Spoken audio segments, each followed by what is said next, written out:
when you bet on Bitcoin, you're not always betting on the price of Bitcoin going up. Sometimes you're betting on the price of fiat going down.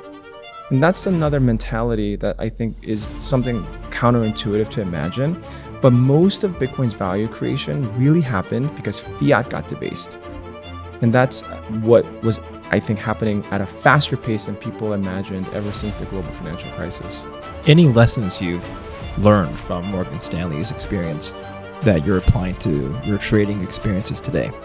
Jeff Park joins us today. He is the head of alpha strategies and portfolio manager at Bitwise Asset Management. We'll be talking about his views on the markets relating to cryptos and Bitcoin. Welcome to the show, Jeff. Good to see you. My name is David. Bonnie. We had your colleague, Matt, on the show, Matt Hugan, and he was great. People should check out that interview. We had him on New York, links down below. But we'd like to get your outlook on Bitcoin and cryptos. He's super popular on Twitter, and a lot of people follow him. And one of the most popular posts was the radical portfolio. What is a radical portfolio? That's a great question.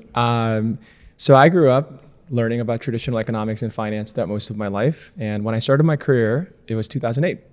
So you can imagine at the very beginning, 2 months into my job, the global financial crisis happened, and everything that I ever learned was thrown out the window. And we would continue to then have decades of financial repression in ways that there was no textbooks. So the radical portfolio was actually something that I personally experienced in my years to reimagine what a real portfolio allocation theory should look like for the future generation. We're all taught about 60-40 pretty early on, 60 fixed income, 40 equities for growth, and that balanced portfolio should give you a diversified upside capture in a risk-adjusted manner.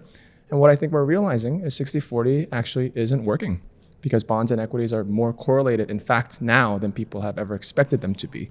So the radical portfolio is a whole new way to reimagine what should be a diversified portfolio, 60% of something and 40% of something else. And how do we reparameterize those risk vectors? And that's the essential genesis of my radical portfolio theory. So how do you allocate? What is the new theory then? Yeah, so we have to start with the question of why is traditional 60-40 breaking apart? And when you ask that question, what you find is that after the global financial crisis, most of the price action that is arising out of securities and assets is due to government intervention and cross-border flows. So because of the great fiscal expenditures that the entire global monetary order system has been embarking on, the distortion that is coming from the concept of GDP has changed massively. So when GDP includes things like government expenditure as a way to imagine growth, you can kind of imagine, is government spending actually growth in the way that we want to capture it? So bonds are starting to look like risk assets in ways that people used to think bonds were risk-off assets. So once that awakening happens, the question is, 60-40 is actually 100 of something. And what is that 100? And the argument that I would make is that it is 100% of compliance assets. These are assets that we are trading in the world of abundance, where there's a lot of ways to access it through brokerages, and there's financialization, there's leverage, and this is essentially the underpinning of the global carry system as we know it. So what's the ultimate hedge for that? What is the 40% that can hedge the 100% of compliance? And that I call the resistance assets. So now we're talking about assets that are actually difficult to access. These are not things you can buy on stock markets. These are actually somewhat non-fungible in nature, in where they actually cannot be levered.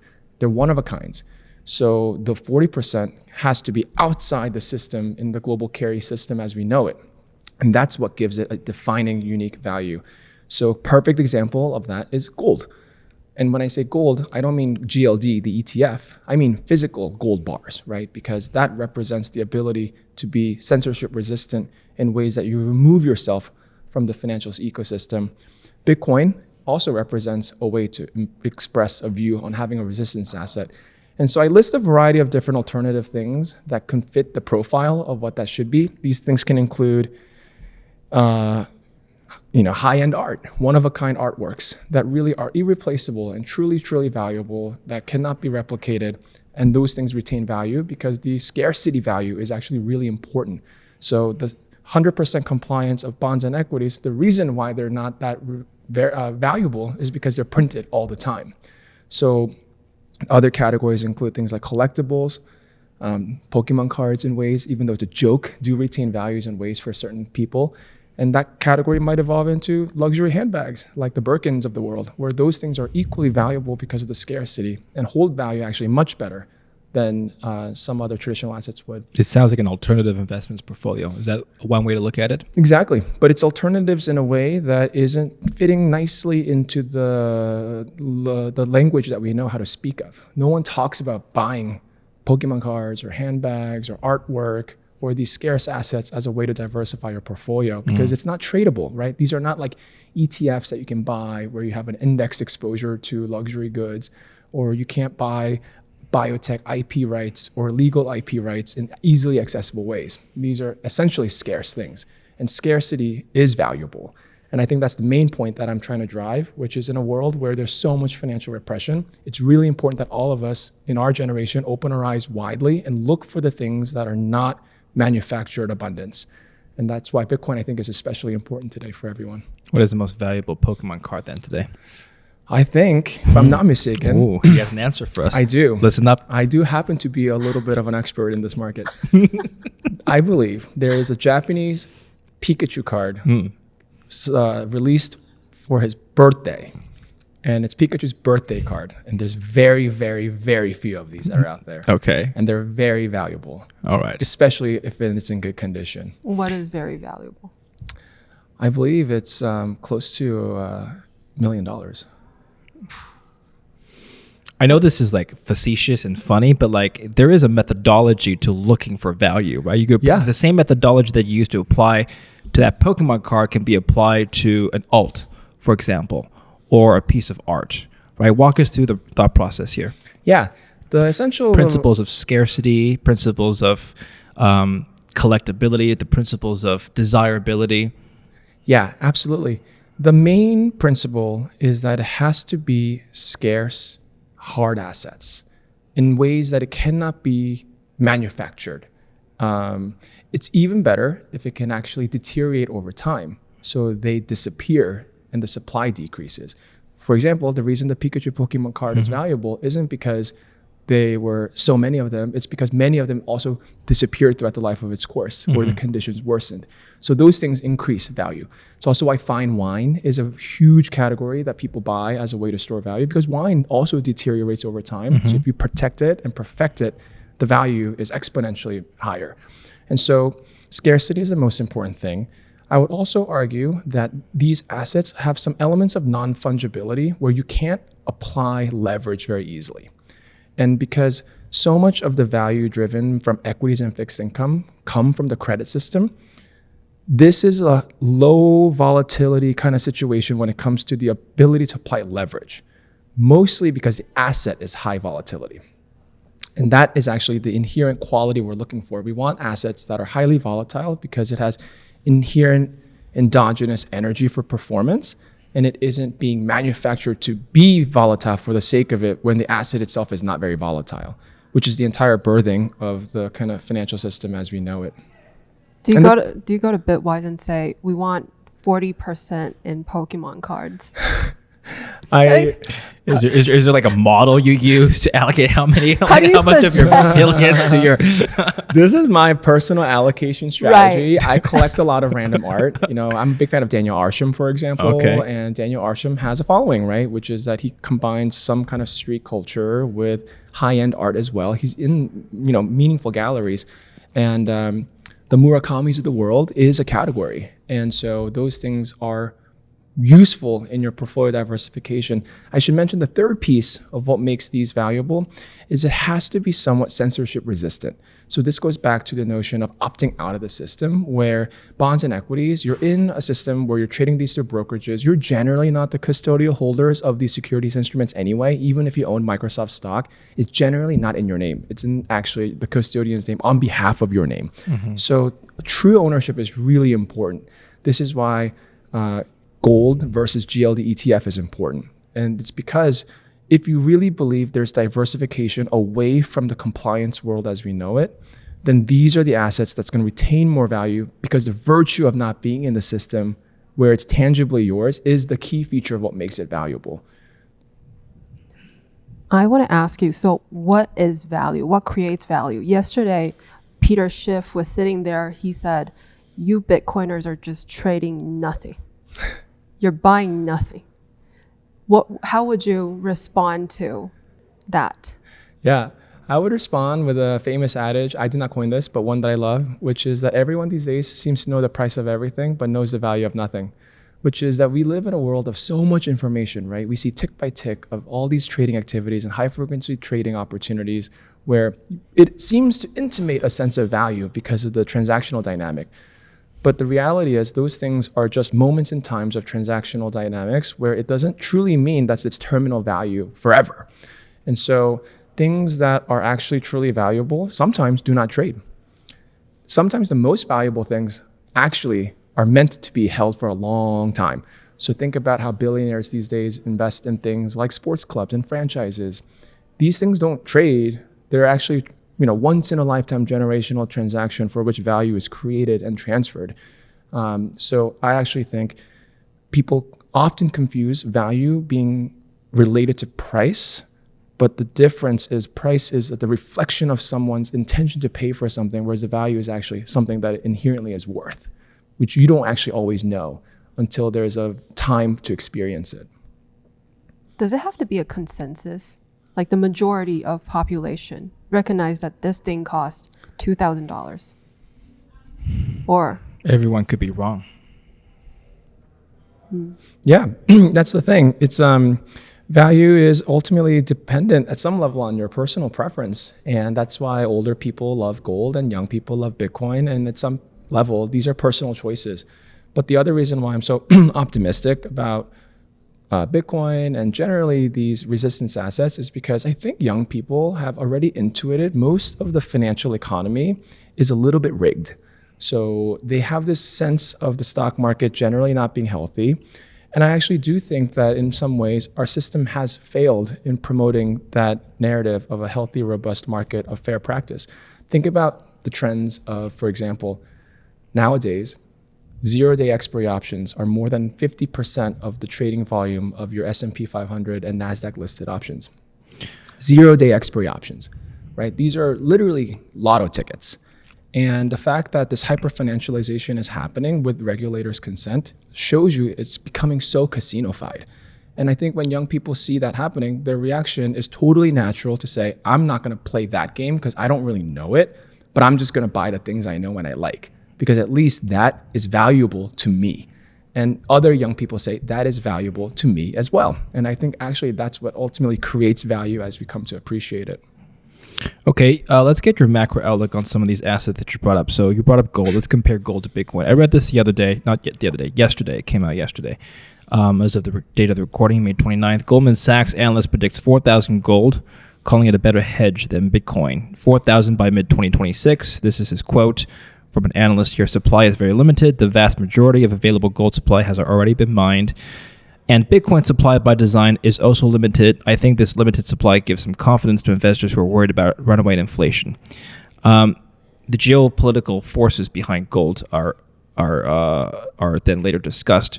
Part of the reason why investors flocked to gold post 2022 was the weaponization of the dollar and the loss of trust of U.S. treasuries. Prior to that, we had people rushing to treasuries and the dollar for safety, but loss of confidence brought them to the yellow metal is one argument. Anyway, can you just evaluate what I said as well as what the Goldman Sachs analyst projection has? Yeah, I think gold is inherently valuable because it has a long track record of being perceived valuable by a global population. This goes back to your original question as to who finds and determines value. And gold, without a doubt, has the longest proven track record. When I got married, I was gifted gold. When I had children, my family gifted me gold. And all of these constructs come from the notion that these are hard assets that allow you to opt out of having fiat economy. And especially if you think that these things can be transportable, then it's actually even more interesting to think about the kinds of flight risks and the most tail edge of events where people are trying to participate a protection for. So I think in that sense, the psyche of gold is real.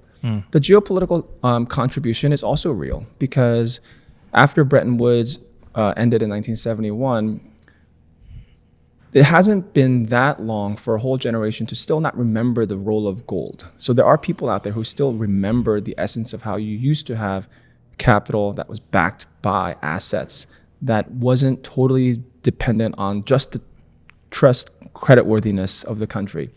And so that trend is important because if you think about revisiting a world where we return back to like a price specific mechanism, like a gold standard, then gold will come back. And actually, a lot of the government institutions are buying gold and the central banks are participating because they're looking at gold as the hedge for the day in which that will contribute to collateralizing a new world order. So to me, this makes a lot of sense. Okay, and just the other side of the equation, I'll pass it back to Bonnie. He compared it to Bitcoin, calling it a safer hedge than Bitcoin. This is his quote regarding Bitcoin. Bitcoin is more volatile and sensitive to drawdowns, more positively correlated with tech equities. Bitcoin and equities both do well when risk sentiment is positive. So that partly may contribute to the riskier aspect. Can you evaluate what he just said there? Yeah. So I think it's easy to dismiss volatility as a feature that is a net negative. But actually, what I would argue is young people actually embrace volatility. Some of that I think is a generational trend where they realize that the opportunity cost is way too high to not experience volatility to achieve some level of wealth creation. But the reality is, volatility, again, is a path-dependent outcome where the only thing investors really care about is the terminal value. So if you really believe Bitcoin is going to be valuable over a long period of time, people can weather the volatility. The thing that I worry a little bit more as to where Bitcoin falls a little short versus something like gold is that most humans are not very good at being owners of their own assets, self-custodial ownership, right? And it's actually perfectly human to want to outsource that to somebody else and say, you manage the custody of my assets because I'm afraid of those risks. And Bitcoin turns that model completely upside down, right? Because to truly own Bitcoin, you must do it in a self-custodial way where you're willing to entertain the possibility that you'll lose it all if you mess up. And most humans cannot tolerate that risk. Gold has elements of this, but the ability to lose all your gold is not nearly as drastic in the ways that people might just forget their keys or actually have their keys stolen, because gold is still a material physicality in that it exists in the universe. And so when people compare gold and Bitcoin, I actually don't worry about the volatility. I don't worry about like the price. It's the self-custodial aspect that I think many people will still struggle with, where they're comforted by knowing they have a physical object that they can hold, smell, and taste, and know that it is here. And Bitcoin feels at some level a little bit abstract, which is why some people still till this day don't really believe it's materially valuable. But soon we can just leave our Bitcoin with the banks. Isn't that a lot easier? It removes the concern. Yeah, I think this is the innovation that we are embarking upon, which is how are we going to integrate Bitcoin to a business model where we can remove some of those tail risks of loss and insurance, but also not totally lose the element of those being your sovereign assets. Because the moment these assets like Bitcoin become contributed into a custody model where you are no longer the owner, we're kind of revisiting the traditional financial system as we have it. And that means that the exchange or the bank can re-lend it and rehypothecate it, and it begins to kind of look a lot like what we thought we were solving for. So I think what we're really trying to figure out is, can we build a nicer user experience that allows people to feel comfort and safety in owning Bitcoin, where you get that white glove experience, but you are still the person that own these assets in your name. And I think that is the great chapter that can be unlocked with the growth that we see in the industry. Are you seeing any possible solution? Are we close to any solution? You know, I think the fact that the ETFs have been very popular in its growth trajectory shows you that there is a version of owning price exposure without worrying about that custody risk that is valuable to investors.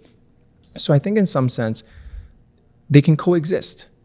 People still want financialized version of Bitcoin because that means it plays nicely in their portfolio management systems. They know how to margin it. They can borrow against it. The borrow market lets you lend your Bitcoin ETF out without counterparty risks. Whereas if you lend out your Bitcoin, now there's real counterparty risk. And so there's certain features of the financial system for which it can be very good. So I think there will always be value for needing a wrapper that plays into the traditional compliance system. But it also doesn't mean it's mutually exclusive that investors should not also want to own some Bitcoin in cold custody as well. And I think everyone should actually do both, because then you get to really see why the experience has different challenges but privileges that are associated with it as well. Going back to your Twitter post, you talk about assets that transform time. What does that even mean? Yeah. So great question. I consider time to be one of the component of energy that can be created that can in turn turn to value.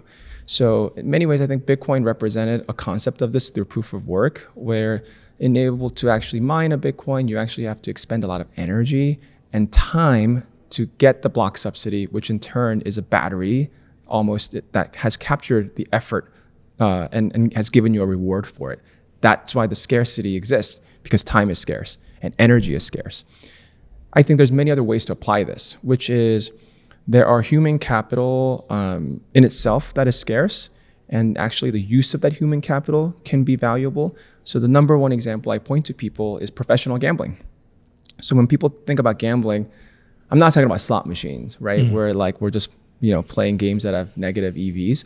I'm talking about professional gambling where real skills can add positive EV outcomes. So poker is a great example. If you're a great poker player, you can generally have a positive EV outcome. And that is because your time is valuable because you're spending it to it. And the energy you have to expend to win is not insignificant either. But that income stream looks totally unrelated to the stock market. It looks totally unrelated to the interest rate policy. It is just an ability to earn income that is based on your human capital. Another good example is sports betting. Sports betting is widely known as one of the most complex markets, generally because the information edge does favor smart bettors. So there are professional sports bettors who are actually able to be better than the bookies, in which the bookies rely on the best bettors to create the inside market. So if you're a professional sports bettor, that's another outcome of an income stream that comes from expending energy. And that kind of ability to earn income, I think, should be a component of how to imagine income creation in your portfolio. Well, in a recent report that Bitwise Asset Management published, your company is projecting significant increases in ETF inflows into Bitcoin. So I think by the order of 300 billion anticipated by 2026, 120 billion by the end of this year, up significantly from what it was last year. So why the significant growth over the next 1 year? Yeah, I think it goes back to the comment you shared earlier, in which the risk of Bitcoin seems to be that it is highly correlated to risk on assets. And I think what we are now seeing is that those moments are also fleeting. And we are starting to see divergences of Bitcoin's price action relative to equities in ways that people are giving it more optionality that it could outperform in a risk on and risk off environment.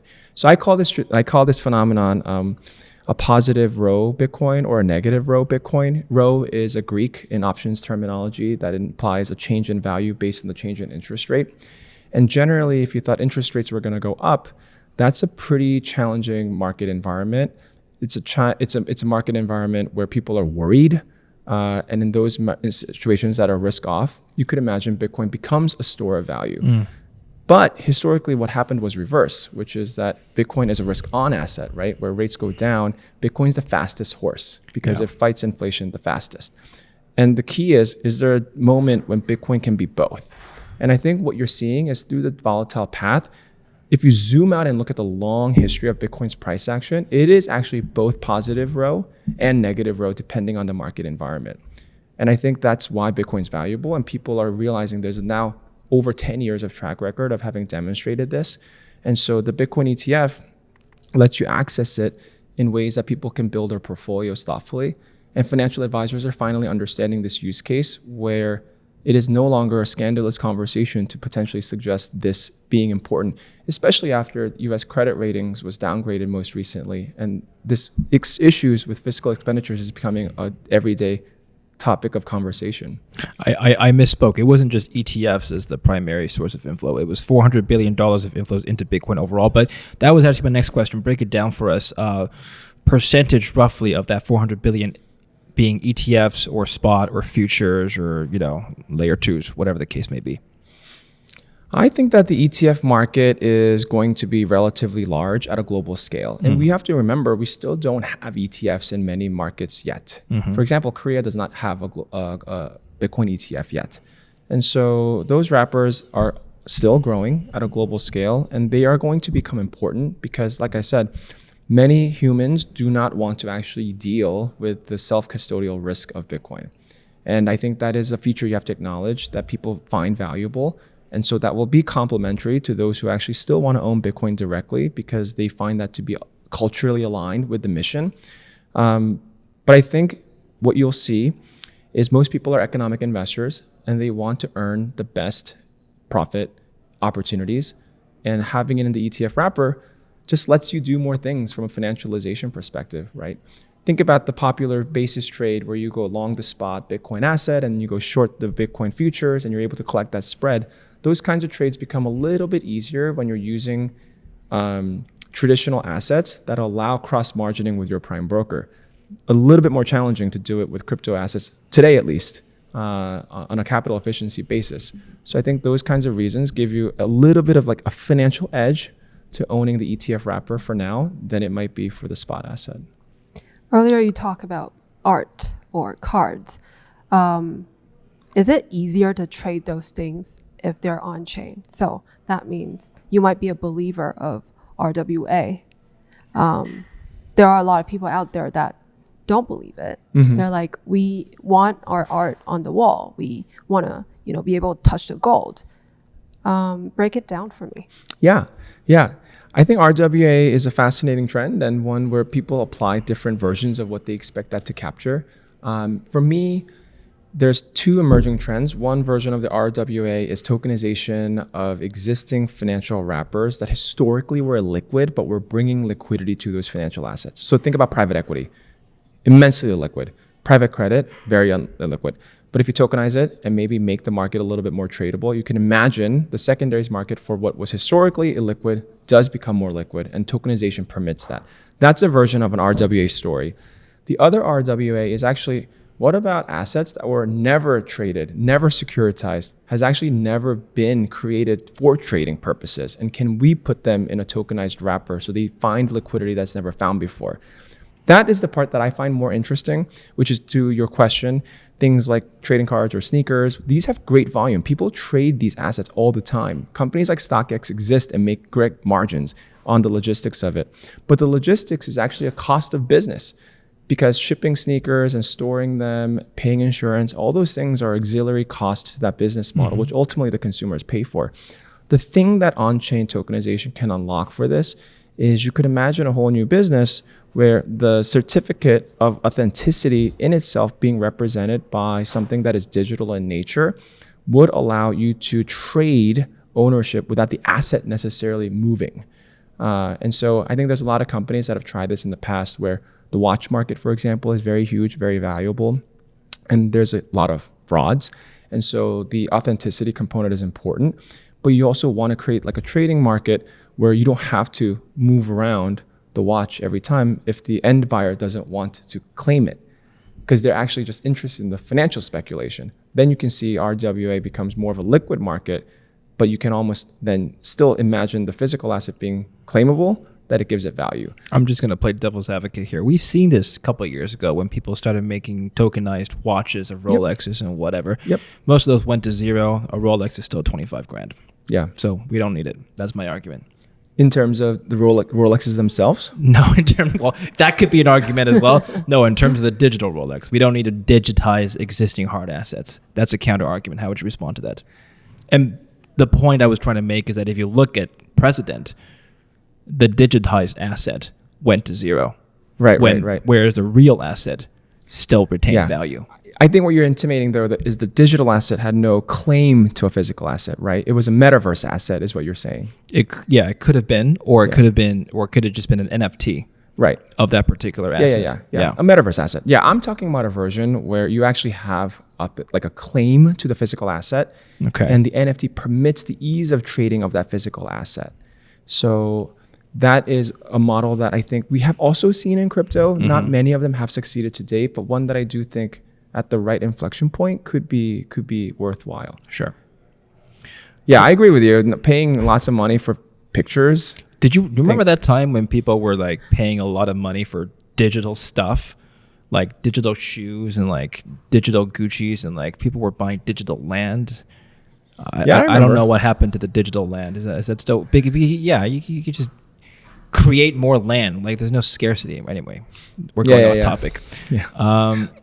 All right, let's talk about you as a trader. You were a derivatives trader at Morgan Stanley. I just wonder, well, first of all, like, what exactly did you trade? And I'm just linking it back to your current job and how you apply those lessons. Yeah, I started my career trading exotic options in equity derivatives at Morgan Stanley. What that means is there are a whole class of financial instruments that are so complex that Black-Scholes is not good enough to price those assets. Wow. Because Black-Scholes has actually a pretty deterministic model, and what you actually need for some exotic options is a stochastic model that is actually path dependent and taking a lot of different local volatility inputs. So these things are hybrid options, barrier options, knock-ins, knockouts. You may not have heard of any of these, but these are essentially some of the most complex financial engineering for a variety of insurance or speculation purposes. And so the thing that is most worrisome for exotics traders like myself in these moments is you're always worried that the model can't capture perfectly the most extreme events, because the most extreme events are very challenging to model correctly, even with stochastic volatility, where the correlation between some inputs cannot be captured correctly. So for example, if spot goes up, generally that has an implication for what volatility will do. If spot goes down, we know volatility tends to go up.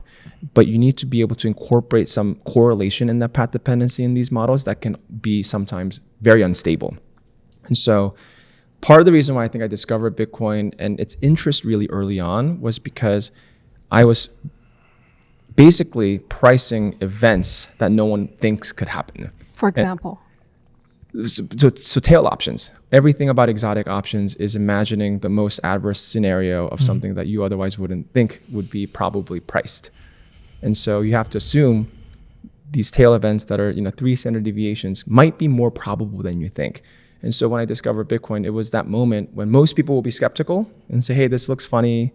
It seems like it's interesting, but it's probably worthless and it's probably going to go to zero. I think I was naturally wired to imagine, but what if it doesn't go to zero? If it doesn't go to zero, it's actually probably worth a lot. And that probability calculation can be very challenging for most humans, where the outcome is zero or extremely valuable, but the percentage of that happening is low. When did you get started with Bitcoin again?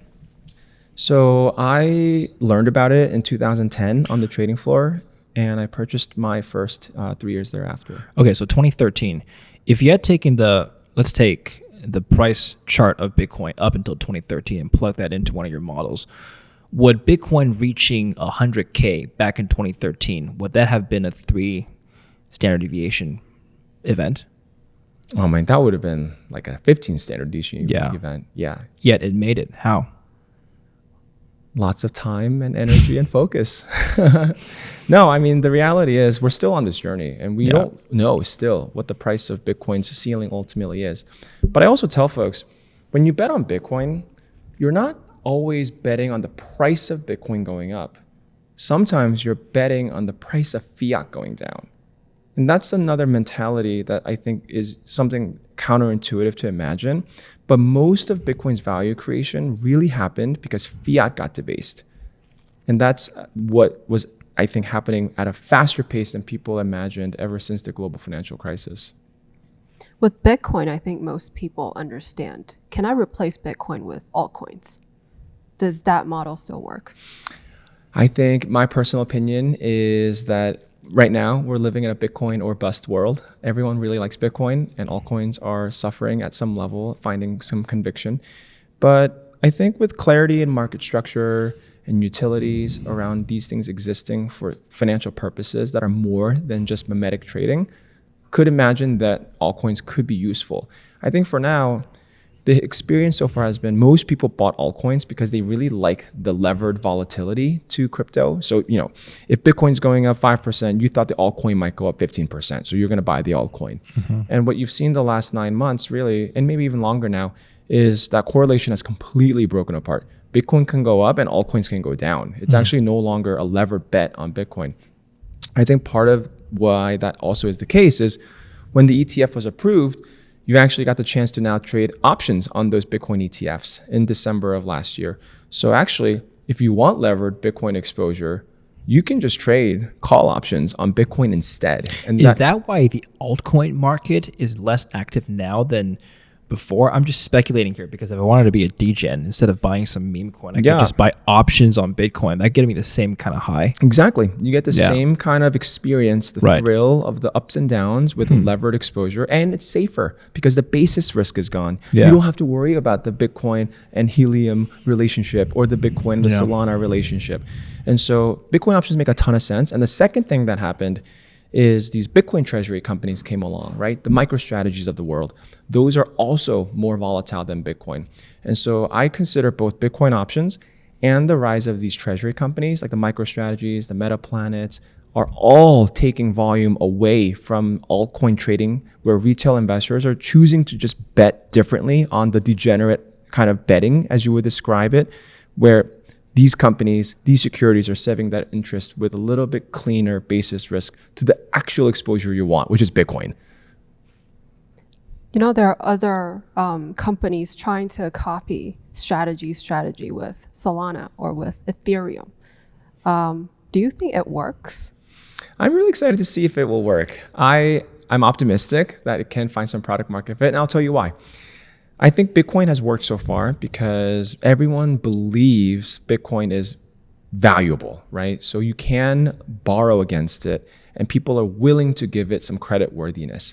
So strategy is able to tap into the credit market because having a certain amount of Bitcoins gives those lenders an appreciation to think that there's value for them to recover. So the first thing is you must believe these asset collateral is valuable, and Bitcoin succeeds in this in every dimension. You might argue this doesn't succeed with any other asset today in crypto, such as Ethereum or Solana. Some will disagree and some will otherwise agree. That's an open question. I'm excited to see how people underwrite, but I'll tell you why these treasury strategies work in addition to the credit collateral. One is it works if the underlying asset is volatile, because the leverage on volatility is what is creating value for these corporate treasuries. And Ethereum and Solana happen to be both more volatile than Bitcoin. So that's +1 for ETH, +1 for Solana. That's advantageous. The other thing is Bitcoin is today, at least, a fairly dormant passive asset. Like it exists and people kind of let it be. You don't really earn income off. You don't stake it. It lives in cold custody. You put it under your mattress. It looks like gold. But Ethereum is not, right? Everyone knows in Ethereum, you actually kind of have to participate in the network security to earn the incremental yield that is provided by proof of stake, where restaking has emerged as a theme. And there's other things that you can do with ETH that gives you incremental yield than actually just keeping it in cold custody. And ETFs don't actually do that just yet, but these operating companies might be able to do that. So the benefit here I'm alluding to is that the asset could be maybe even a little bit more productive in an operating company structure in a way that Bitcoin doesn't have to be. And then you add the volatility on top, and those things can be potentially edges for those proof of stake tokens that proof of work tokens don't compete with. Any lessons you've learned from Morgan Stanley's experience that you're applying to your trading experiences today? Man, I learned a lot of lessons at Morgan Stanley. I'm trying to think if any of them are super relevant to crypto. The number one lesson I was told was don't F up. And rule number 2 is there is no rule number 2, only rule number 1. And I think in crypto, it's very easy to participate in some of the more speculative things that are out there and look pretty experimental.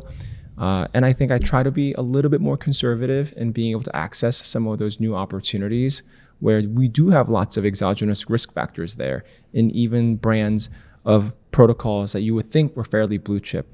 And so I always have this kind of devil in the back of my head sharing those rules from Morgan Stanley that makes me wait just a little bit more before I click some buttons. And that's why I think maybe at some point I'm a Bitcoin maxi too. So you have gone through the period of time where you bought altcoins. Of course. Of course. I've done them all. And it's funny because, you do these things and you realize these codes are living, breathing things. And sometimes these protocols upgrade and they change and they go through new tokenomics, and you're supposed to have swapped something for another. And if you didn't, it's gone. Yeah. And you actually have to pay attention. And there is no ISS proxy service for crypto assets where they'll mail you and they say, hey, by this deadline, you have to elect to do this. And nobody tells you. And or they just post on Twitter. They just post on Twitter because they can't reach you. And so I find that very interesting. It's one of the use cases as to why crypto adoption has been so challenging for most investors. And it's funny too, when you forget you were staking something for 2 years and you discover it and you're like, oh yeah, I forgot about that. And there are these big projects that come and go throughout the years. What's your message to retail investors watching right now who think they can trade options and are interested in getting into that market and that kind of game? What would you tell a beginner who's interested? I would tell every beginner that it is a critical skill at this point in your life to learn how to trade options. And I say this because options trading is incredibly useful as a mental model to think about the world through a probabilistic lens. And I think more and more, not even from economics, but the culture has changed where everyone wants things to be black and white. You're either, hard yes, hard no, hard right, hard left, and there's no room for nuance. But the reality is the world is full of nuances. And so options trading trains your brain to be a little bit more mindful about the distribution of outcomes that might be possible.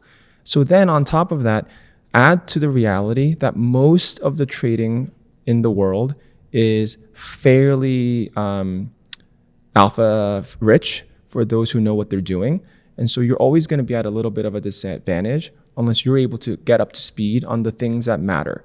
And options trading gives you a lot of leverage that only retail investors can actually benefit from the most. In my opinion, options trading represents the one thing that retail traders can do better than institutions. Because when institutions trade options, they need size. And when they are size, they move markets. But if you're a retail participant and you're just buying a few lots here and there, you're not moving the price. And you're actually not showing open interest to other people in ways people can then trade around your positions. So I've been telling folks for a long time, retail investors, it's very hard to outcompete institutions. It's almost stacked against you. You don't know the order flow. You don't know what the central limit book looks like. You're just trading. Options is the one thing where size is in your advantage as a retail participant. So everyone should take the time to learn it. And also, Bitcoin is one of the most leptocurtic assets in the world. And so if you believe in Bitcoin, I think optionalized Bitcoin is actually a really worthwhile endeavor for someone who has a long time span to observe it.